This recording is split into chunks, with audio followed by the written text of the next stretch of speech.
अरे कहाँ गया भाई, ये आ गया ज़ोलन का वर्ड। ये है मोडाल वर्ब जो कि हमने A1 में पढ़ा था। आप A2 में हैं, आपको मोडाल वर्ब ज़रूर आते होंगे। मैं इनका लिंक डिस्क्रिप्शन में दे दूँगा। इसका मीन क्या है? शुड। ज़ोलन की हमने एक और फॉर्म पढ़ी है A2 में, वो है ज़ोल्टन, जो कि इसका प्रेटाइटम है, यानी इसका पास्ट है। इसका भी लिंक मैं डिस्क्रिप्शन में दे दूंगा। तो प्यारे दोस्तों, आज हम ज़ोलन की एक नई फॉर्म पढ़ेंगे। मेरा नाम है शेख आज़म और मैं आपको अपने चैनल पर वेलकम करता हूं। आज के हमारे लेक्चर का नाम है ज़ोल्टन। ये फिर आ गया ज़ोल्टन, जो कि ज़ोलन की एक नई फॉर्म है और इसका मीन क्या है और ये कहाँ यूज़ होती है, ये मैं आपको अभी बताता हूँ। ज़ोल्टन का मीन यहाँ पे है राटशलागन, यानी एडवाइस देना। हम नॉर्मल मोडाल वर्ब ज़ोलन और ये ज़ोल्टन दोनों को यूज़ कर सकते हैं एडवाइस देने के लिए, लेकिन जर्मनी में ज़ोल्टन के यूज़ को प्रेफर किया जाता है एडवाइस देने के लिए। अकेले एडवाइस को क्या कहते हैं? उसे कहते हैं राटशलाग।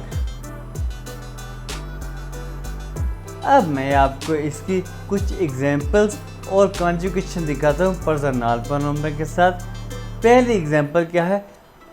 मिसाल के तौर पे मेरा एक दोस्त है अहमद, उससे एक प्रॉब्लम है और वो मेरे पास आता है और कहता है Ich habe eine Prüfung und ich habe nichts gelernt. Was soll ich tun?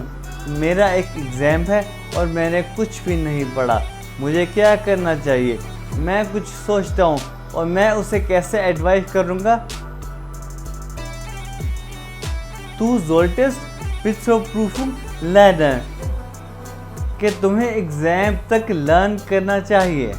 जैसा कि मैंने कहा कि आप नॉर्मल मोडाल वर्ब ज़ोलन को भी यूज़ कर सकते हैं, लेकिन ज़ोल्टन के वर्ब को यूज़ करना अच्छा समझा जाता है जर्मनी में, इसलिए आपको ज़ोल्टन का यूज़ भी आना चाहिए। यहाँ पे मैंने ज़ोल्टन की कॉन्जुगेशन कर दी है डू के साथ। एक और एग्जांपल देखें।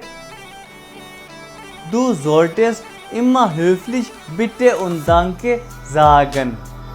तुम्हें हमेशा रिस्पेक्टफुली प्लीज़ और थैंक्स कहना चाहिए। नेक्स्ट देखें।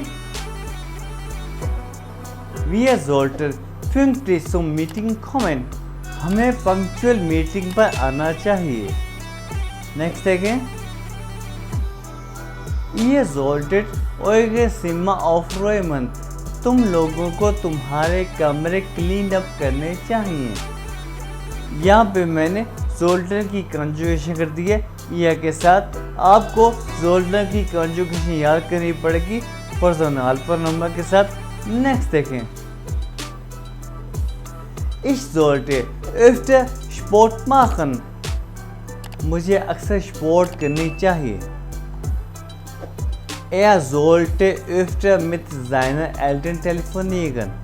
यहाँ पे भी उसे एक एडवाइस दी गई है कि उसे अक्सर अपने पेरेंट्स के साथ टेलीफोन करना चाहिए। यहाँ पे मैं आपको एक बात बताऊँ कि ये जो ज़ोल्टन है ना, ये mehr höflich है, यानी कि ये ज़्यादातर फॉर्मली यूज़ होता है।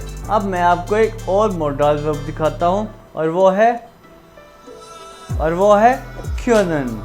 जैसा कि मैंने आपको कहा कि मोडाल वर्ब का लिंक मैं डिस्क्रिप्शन में दे दूँगा। können की भी हमने एक पास्ट फॉर्म पढ़ी है और वो है konnten। ये है können का प्रेटाइटम। इसकी भी हम एक नई फॉर्म पढ़ेंगे और उसे कहते हैं könnten।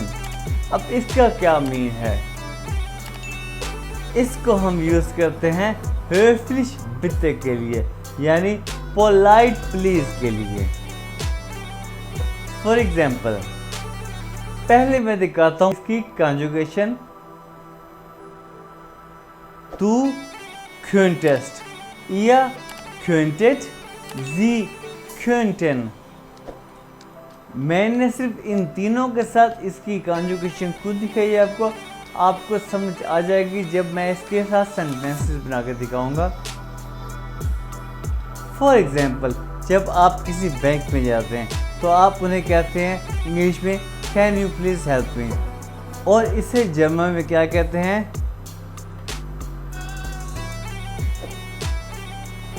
können Sie bitte mir helfen। और अगर हम इस sentence can you please help me को मोर पोलाइटली कहना चाहें तो हम कैसे कहेंगे, could you please help me. इसी तरह जर्मन में भी können Sie bitte mir helfen को मोर पोलाइटली कहना चाहें तो कहेंगे könnten Sie bitte mir helfen। ये है könnten का यूज। नेक्स्ट देखें, könntest du bitte das Buch zurücklegen। क्या तुम प्लीज़ ये बुक वापस रख सकते हो। यहाँ पे हम कैन भी यूज़ कर सकते हैं, लेकिन könntest के साथ ये मोर पोलाइटली हो गया है। एक और एग्जांपल देखें, könntet ihr uns sagen wo der nächste Supermarkt ist। क्या तुम लोग हमें बता सकते हो कि नेक्स्ट सुपरमार्केट कहाँ है। अब आपको समझ आ गया होगा कि मैंने जी, दू और इया के साथ könnten की कॉन्जुगेशन क्यों की, क्योंकि इस könnte मैं अपने आप के साथ तो रिस्पेक्ट के साथ कुछ पूछ नहीं सकता ना। तो दोस्तों, ये था हमारा आज का लेक्चर जिसमें मैंने आपको दो नए वर्ड्स सोल्टन और könnten सिखाए। उम्मीद है कि आपको समझ आ गई हो। आपको फिर भी कोई क्वेश्चन हो आप नीचे कमेंट कर सकते हैं, या फिर आप मुझे डायरेक्ट व्हाट्सएप भी कर सकते हैं। आप मेरा फेसबुक ग्रुप ज्वाइन कर सकते हैं, आप अपने क्वेश्चन वहाँ पे पोस्ट कर सकते हैं। अगर आपने जर्मन लैंग्वेज कोर्स करना हो आप मुझे ज्वाइन कर सकते हैं। आप हम मिलेंगे अपने नए लेक्चर में। अपना बहुत ज़्यादा ख्याल रखिएगा, मुझे आप अपनी दुआ में याद रखिएगा। ओके, अल्लाह हाफिज़।